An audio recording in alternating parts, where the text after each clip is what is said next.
ते बाईकची सर्व्हिसिंग करायची होती. खूप दिवस झाले सर्व्हिसिंग नाही केली आहे ना. आणि तू पण तुझी कामं करून घे. आज सगळ्याच कामांना खूप उशीर झालाय ना. ऑफिसचं काम पण बाकी आहे. ताईने जर विचारलं तर तिला पण सांगावं लागेल मला. केदार, इकडे बघ. तुला काय वाटतंय? मला तुझ्या मनातलं एवढंही ओळखता येणार नाहीये का? बाबांना भेटायचंय पण भेटता येत नाहीये. अडवतायत तुला, असंच ना? मान्य आहे की माझी चूक आहे,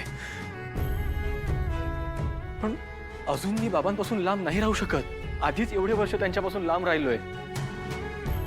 माझे बाबा कोण आहेत, कुठे आहेत पासून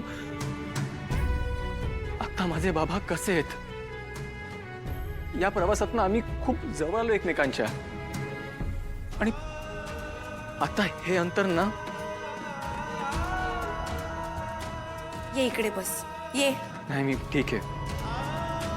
तुला त्यांना भेटण्यापासून जरी अडवलं जात असेल ना, तरी त्यांना तुला भेटण्यापासून कोणीच अडवू शकत नाही. नाळ जोडली गेलेली आहे तुमची. इतक्या सहजासहजी कशी तुटेल? नाळ तुटणार नाही याची जबाबदारी नात्यामध्ये दोघांनीही घ्यायची असते.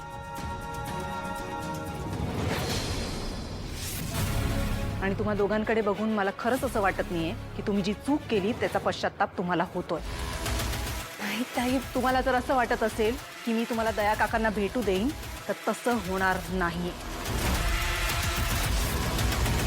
तुम्ही दया काकांना भेटणार नाही आहात.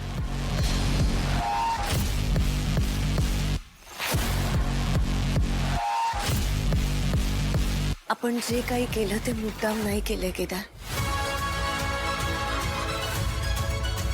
त्यामुळे स्वतःला इतका त्रास नको करून घेऊस. पण ताईचा गैरसमज कसा दूर करू?